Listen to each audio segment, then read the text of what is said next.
Chapter 9. The Diary of Randolph Smith. I was looking at Randolph, stunned by what I had just heard. The man, who called himself Randolph Smith, had died. But if he were dead, then how could he stand before me and talk like a normal living man? Maybe he was a ghost. But my father says that ghosts are mere apparitions that can't interact with the real world. The man surely had done more than just interact with it, so he couldn't be a ghost. Should I trust this man? What choice did I have? Over the next few seconds, a series of questions swirled inside my mind. I was just going to turn and walk into the teleport when Randolph called, "Saint, wait! Aren't you forgetting something behind?" I shrugged my shoulders. Randolph then held his left hand high, his fist open.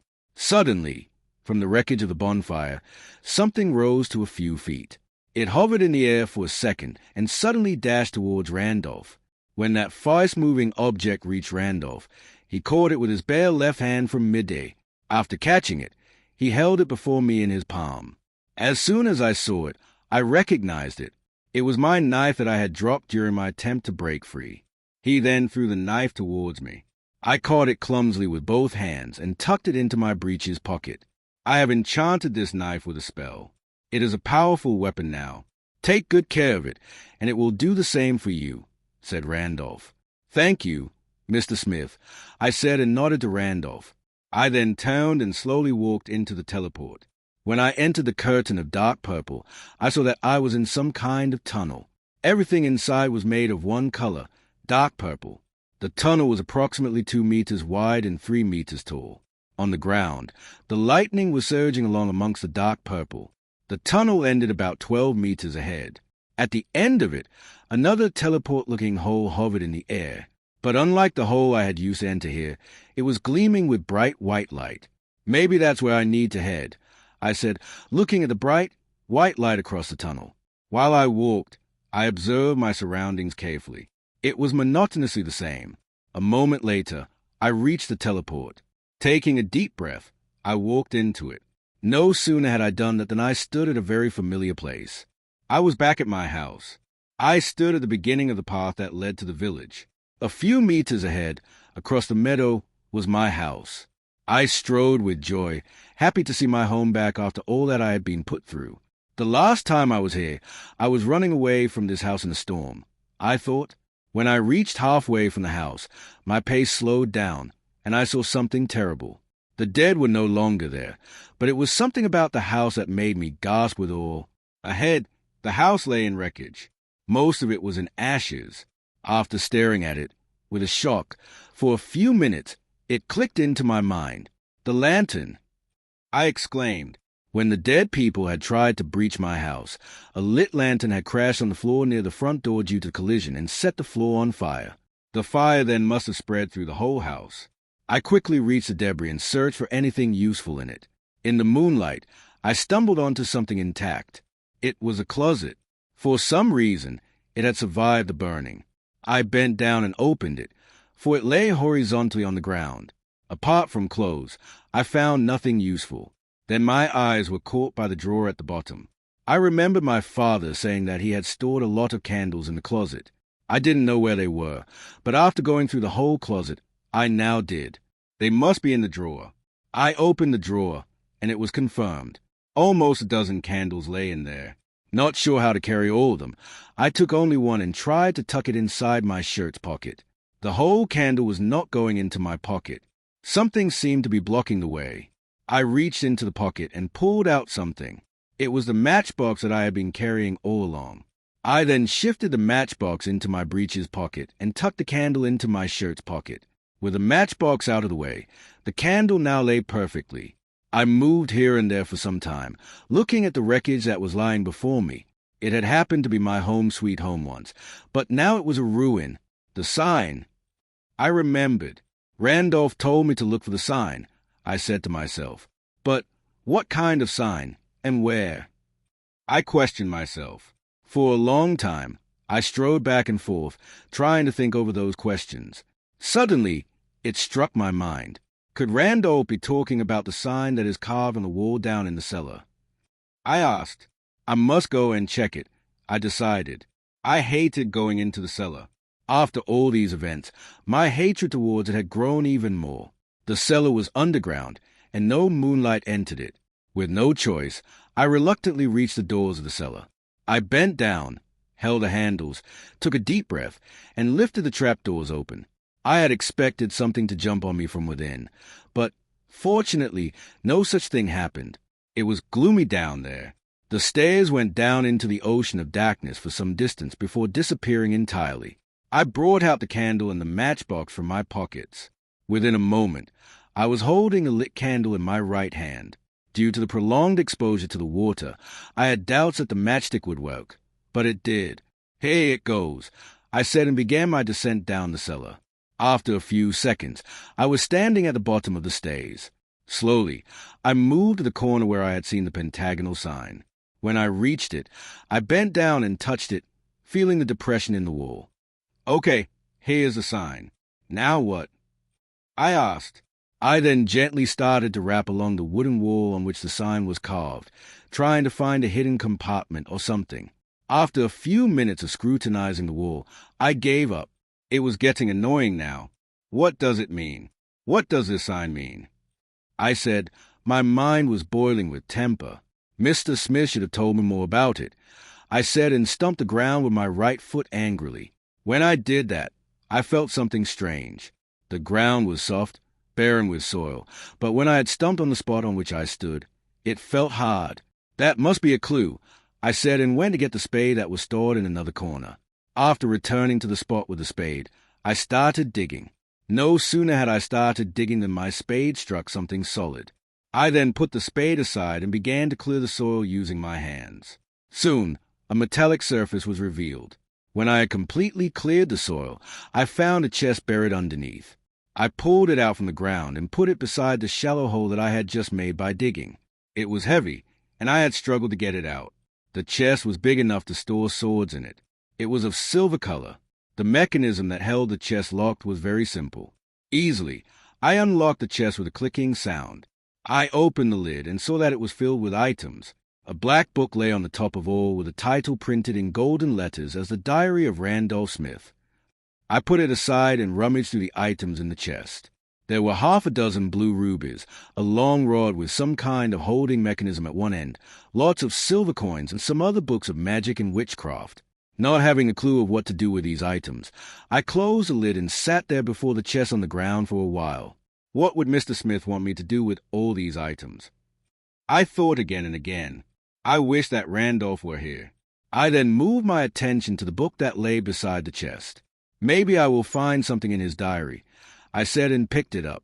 I opened the first page and started reading it. Date, the 18th of March, 1650. It has been 3 days since I returned from my expedition in India. I have with me 6 rubies that are rare to find and which are essential to make teleports. Soon, I will be moving to the house. A month ago, I came to know about the house and the curse that haunts it. I am a sorcerer of novice rank, and I like witchcraft and magic. It is my dream to become the most powerful sorcerer in the whole world one day. But for that to happen, I need a lot of practice and study, and what could be more helpful in honing up my skills and lifting an actual curse? Before I decided to walk on the path of sorcery and spells, I had worked as a soldier in the army. I was born in a poor family. My parents died when I was 10 years old in the Civil War. My uncle took care of me for a few years. When I turned 17, without any choice, I joined the army. For 35 years, I had served the king before changing my profession. Now, I am a retired general. I have enough money to live through my entire life without doing any work. Now, I spend all my time pursuing my dream, which is mastering the art of witchcraft and sorcery. It has been almost a decade since I started practicing magic. So far, I have learned to do a few magic tricks, like putting a charm on somebody and binding him to my will, moving things about without touching them, lighting up candles without the help of a matchstick or fire, controlling the surrounding weather lightly, emit lightning, wind, and water from my bare hands, slow down and freeze the time, use my fingertip as a torch to cast a bright light in the darkness, few healing spells, talking with animals and birds, freeze somebody or something in ice, making myself invisible for a few minutes, and my personal favorite, reading the thoughts of other people. Through hard work and my love of the art of magic, I have achieved a lot in a short time. But that is not enough. To be the most powerful sorcerer in the world, I need to learn lots of things. So much distance that I have walked, but destiny still lies very far away from me. Date, the 27th of March, 1650. I have further studied the history and found the cause of the curse, which I will describe completely here in my diary. Exactly 270 years ago, a great battle was fought on the land, which they called the Yellow Lotus and upon which the house stands today. The battle was between King Jiuye and King Chan. They were battling over a piece of land. But it was not just any ordinary land. It was the richest land amongst all kingdoms. An abundance of gold and silver lay buried underneath it. For years, that piece of land had laid in the center of the attention of the neighboring monarchs. For years, the neighboring kingdoms sought to seize the land in their custody, until one day, when two powerful monarchs declared war on each other for it. The battle lasted for hours. Many lives were lost on both sides. It was a bloodbath on the battlefield. Both monarchs were hungry for victory, and neither of them wanted to surrender and go home. One of them would either win the land or die trying. Towards the end of the battle, King Chan was gaining an upper hand on King Jiuye. After a few more hours, when Jiuye was close to defeat, he ordered his sorceress to put a curse on this land. If Jiuye was not getting this land, then no one would. The sorceress did what her king had asked and put a terrible curse on the land. When King Chan's men closed on King Jiuye to slay, the sorceress teleported her king and herself and vanished from the battlefield. After the victory, King Chan spent the first 2 days on the Yellow Lotus in a luxurious tent, watching all the gold and silver being dug out. But soon, the curse activated on the king and anybody who had touched the accursed gold and silver. They all died of madness in the next few weeks, and the Yellow Lotus once again became free land. I have learned that apart from touching the accursed gold and silver of this land, there is another way the curse can become active, and that is when one is exposed to this land for a specific period. How much time is needed is hard to tell. That is all that I have been able to extract from my research about the curse. The type and the name of the curse remain unknown. Maybe my further studies will reveal more. Date, the 18th of April, 1650. I have successfully made a deal with a local dealer and bought the house. He said that after the horrible accident involving its first occupants, the house has been empty for a long time. I asked him what had happened to them. He said there were 2 children and 2 adults living in it, a good family. He said, after 7 months or so, their bodies were found dead inside the house, covered in blood. One of them was decapitated. Anyway, the house cost me a lot, but I will be one step closer to my goal, that is, lifting the curse. Date, the 20th of April, 1650. This is my last night at my cottage. Tomorrow, with all my luggage, I will move to the house. Date, the 21st of April, 1650. It is evening. I have just finished moving the last of my luggage from the wagon and into the house. I am tired today, so I will only rest. I will begin my research work tomorrow, and I have decided not to touch any of the gold or silver of this land and get struck by the curse right away. I would like the curse to strike me the other way. By staying in my new house, I will stay exposed to the curse. When a certain period is reached, the curse will activate, and I will start to feel the effects of it. That way, I will be able to learn the period that is required for the curse to strike on its victim. Date, the 22nd of April, 1650. Yesterday I had a hard time sleeping. It must be due to the change of place. It is noon now, and I have observed the whole house. It has a ground floor and another floor above. A cellar lies under the ground, which can be accessed from outside of the house. The house looks to be firm, ready to withhold any natural calamities. It is well isolated from the village. Many hours have passed, but I have not experienced any effect of the curse. From tomorrow, I will continue my practice of magic and witchcraft in the cellar. Date, the 1st of May, 1650. Apart from having bizarre dreams, I have not experienced any effect of the curse so far. From my research through books of witchcraft, I have been able to decide the type of curse. Just like the slow-acting poison, this is an Edemo curse. Edemo is a type of curse where the victim does not feel the effects unless exposed to it for a long period.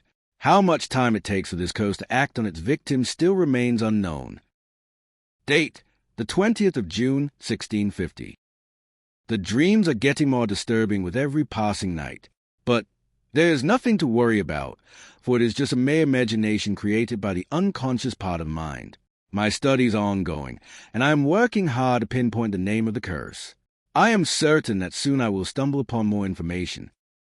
Date, the 27th of June, 1650. After many months of struggle and study, I have finally found a way to make my first teleport. But first, I will need a few things: a special rod with a holding mechanism on one end of it for a blue ruby, half a dozen candles, 5 silver coins, and some fresh leaves of any tree. Tomorrow, I will visit the local blacksmith in the village and order the rod. Date, the 28th of June, 1650. I have just been to the workshop in the village to order the rod. The blacksmith said that the rod will be ready in 2 days. When I first told him about the rod, he was intrigued, for people only visit there to order weaponry, like swords, pikes, shields, etc. "Why do you want this strange rod, General?" he asked. "I need it just for decor." I lied and kept its purpose secret. He didn't inquire further and told me of the money it would cost. I agreed with the price, and after nodding him goodbye, I walked out of his workshop. Date, the 30th of June, 1650. I have just brought the rod from the village. It is exactly as I wanted. On my way to the house, I also bought some candles that are required for my teleport. For the rest of the items, I will improvise. With the method and spells ready, I will forge my first teleport tonight in the cellar.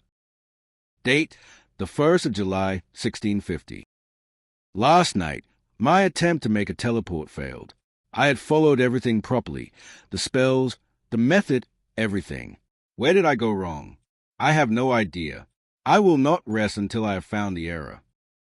Date, the 4th of July, 1650. I have found it, the error.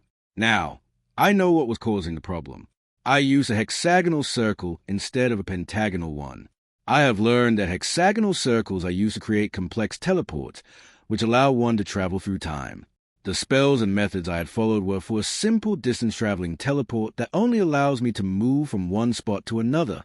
The method that is used to create a time-traveling teleport is very different from that of the distance-traveling one.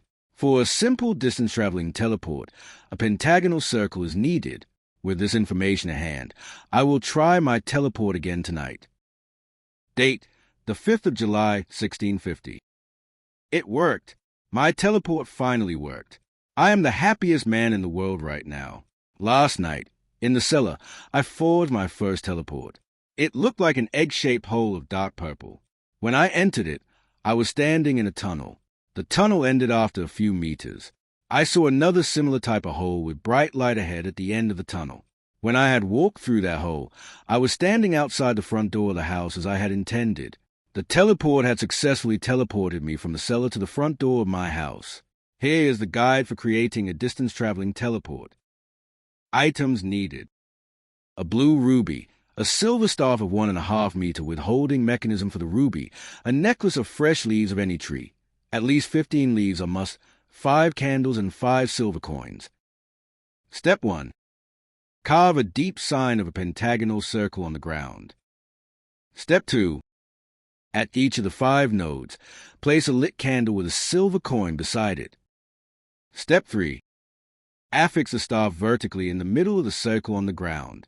Make sure that the ruby is attached to the top of it. Step 4. Stand in the middle of the circle and hold the staff with one hand. Make sure that you are wearing the necklace of leaves. Step 5. Chant very clearly the following syllables of spells. Step 6. Once you have gone through the spells, meditate and try to imagine 2 teleports. One in front of you that you will use to enter, and one to the desired place that you will use to exit. This step is tough and needs a lot of practice. Step 7. Say these words in your mind to open the teleports that you have imagined. Magna, Oftia, Tulsivor. After going through all steps correctly, the ruby will gleam, and 2 teleporting doors will open, one to enter and one to exit. Date, the 7th of July, 1650. Last night I tried to teleport myself into the village, but it was unsuccessful. It seems that as the distance between two teleports increases, it becomes tougher. I must practice my meditation skills to make such teleports of great distance work. Date, the 20th of July, 1650. After weeks of practice, I think my meditation skill has improved. Tonight, I will put it in action and make another attempt to teleport myself to the village. I am confident this time that I will succeed. Date, the 21st of July, 1650. Teleporting myself from the cellar to the village was a success. Only one problem was there that I had not thought of. I need to find a way to return myself to the cellar. Last night, after casting myself to the village, I had to return to the house on foot. I must have walked for almost 2 hours in the night. When I had reached the house, my body was completely tired, my feet ready to give up. Date, the 22nd of July, 1650. With little research, I learned that you can change the type of teleports at any time. You can turn the exiting teleport into entry teleport. But for that, you need a spell and another blue ruby. You must carry the ruby through the teleport, and when you have come out of the exit teleport, you just need to say the following words in your mind: Bisand, Thatav, Ateka, Magna. If done correctly, the ruby will gleam and the white bright exit hole will turn into the dark purple entry hole, while at the other end the dark purple hole that you have used to enter will have turned to a white bright exit hole. It is that simple, and I will be trying it tonight. These blue rubies are hard to find and available only in remote places like India and Africa. It is good that I have plenty of them in my possession. Date, the 23rd of July, 1650. Last night, I successfully teleported myself to the village and back to the cellar. I will continue to cast myself to different places and improve my art of teleportation. I have read that a master sorcerer can make teleports just with his bare hands and mind. Maybe one day I will just achieve that and stop depending upon exotic tools and items. Date, the 31st of July, 1650. I have mastered the teleportation technique. Only one final test remains that I would like to put myself through: teleporting myself to another country. It sounds big, but I must pass this to say to myself that I have mastered the art of teleportation. Date, the 3rd of August, 1650. After some geometrical map studies, I have decided the country I will travel to: Greece. It is very far from here. From the nearest harbor in my area, it would take approximately 75 days of water journey to reach there, but with my teleport, I could be there in mere seconds. In a few days, I will be attempting my teleport to Greece. Until then, I will continue practicing my meditation skills because I will need them at their best. Date, the 10th of August, 1650.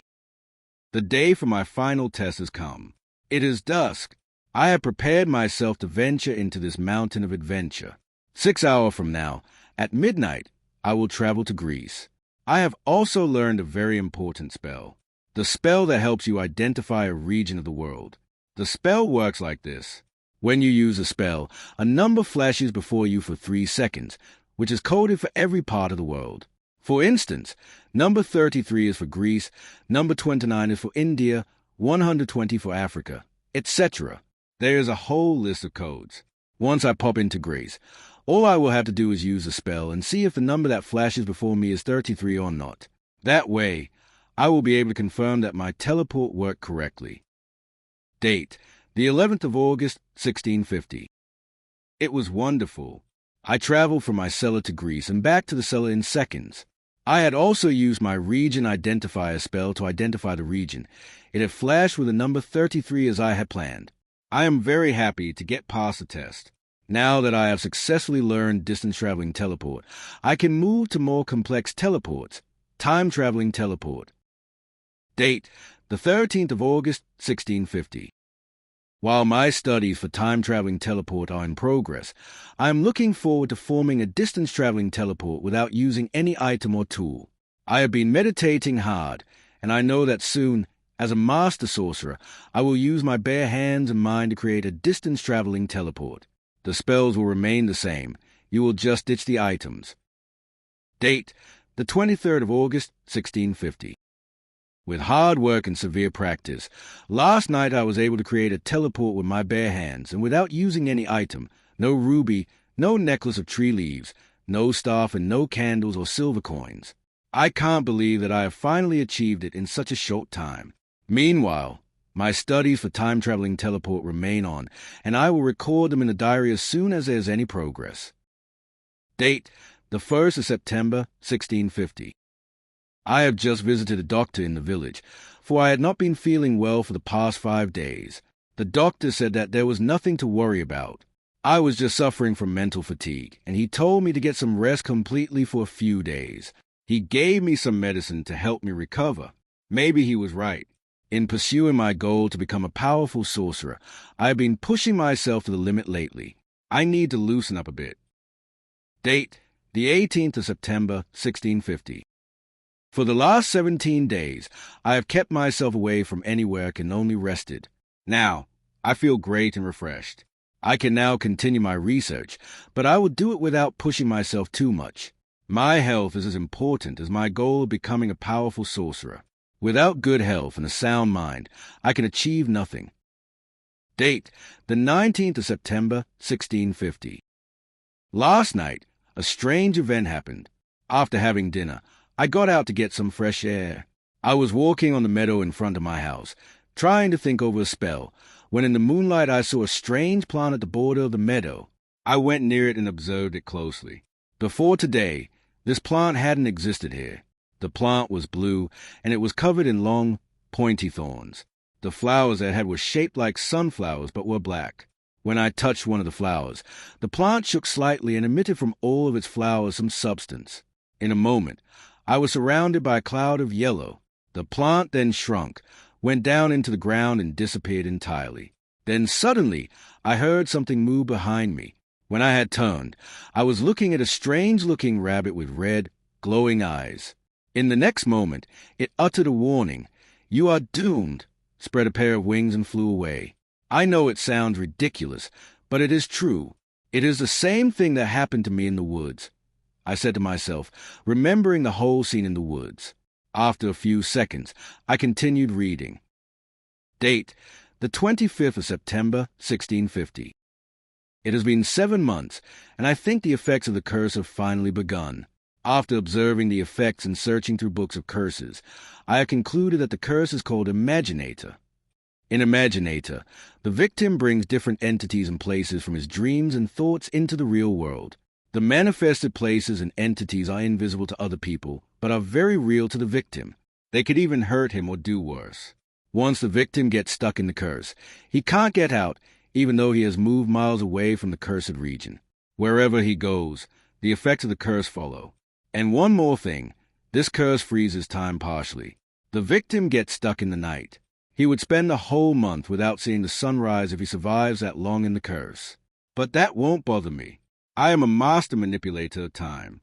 I will continue to see the dawn of the next day despite the effects of the curse. Date, the 28th of September, 1650. I have not slept for 3 days, for the effects of the curse are reaching their peak. The line between real and unreal has become very unclear. I can't tell anymore if a thing is real or my imagination. My mind is slowly deteriorating. Before it is too late, I must find a way to lift the curse from the land, and, most importantly, to free myself from it. Date, the 3rd of October, 1650. My condition is getting worse with every passing day. I am close to losing my mind. Only my hard training in the army days is keeping my mind in one piece. Any ordinary man would have gone insane from the effects of the curse many days ago. However, I have found the way to lift the curse from the land and myself. You see, I need to travel back in time on the battlefield, where King Juye and King Chan fought, and stop King Juye's sorceress from laying the curse. There would be no curse if it were not laid in the first place. But first, I must learn time-traveling teleport. Date, the 8th of October, 1650.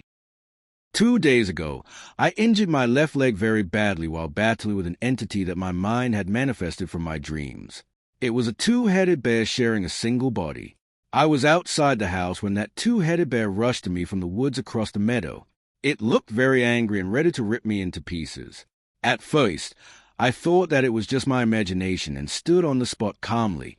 When the bear reached me in proximity, it swung its claw very violently. My left leg took a deep cut. I let out a cry of pain. I limped a few steps backwards and readied myself to use every magic that I knew on the animal. The pain was breaking my concentration, but I kept trying. Finally, I froze the animal solid in ice with my frost spell.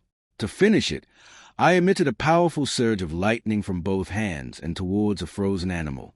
With a shattering sound, the animal broke into tiny pieces and scattered on the ground. The pieces of the bear lay on the ground for a minute before vaporizing completely. Thanks to my healing spells, I have already mended my wound. The scar will remain for a few days. Date: the 10th of October, 1650. I have been working relentlessly on time-traveling teleport. Since I don't have the items that are required to create a time-traveling teleport easily and not the time to travel to far places to fetch them, I will be practicing it the hard way, and that is using just my bare hands and mind. Date: the 15th of October, 1650. My research is complete. Tonight, I will attempt to create a time-travel teleport and try to go an hour back in time. I will be using my hourglass to see if the teleport worked correctly. Date: the 16th of October, 1650. The attempt was successful. When I was done with my spells and meditation, an oblong door with bright, white light appeared. When I had walked past it, the door disappeared behind me. Unlike the distance-traveling teleport, there was no tunnel or anything. I just got in and got out. When I observed my hourglass, I found all the sand to be back in the upper chamber, confirming the success of the teleport. The effects of the curse are getting worse. I don't know how long I can bear it without going mad. Tomorrow, on my birthday, I will travel 270 years back in time to the field of the battle and stop the sorceress. The whole thing is simple. Travel to the past, reach the sorceress, freeze her with my frost spell, leave her at the mercy of the opposing force, and travel back to the present. If everything goes according to the plan, I will stop the curse from being laid. The recording stopped here abruptly. The diary had told me everything that I needed to know. It became clear now of my situation. I had been exposed to this imaginator curse for too long. Now I was stuck in it. Since I don't know how to manipulate the time as Randolph did, the day and night cycle had frozen for me. No wonder I had not been able to see the dawn yet. So, now you know everything. Saint, came a familiar voice behind me. I quickly turned my head back and saw Randolph standing at the bottom of the stairs. The sack lay over his right shoulder.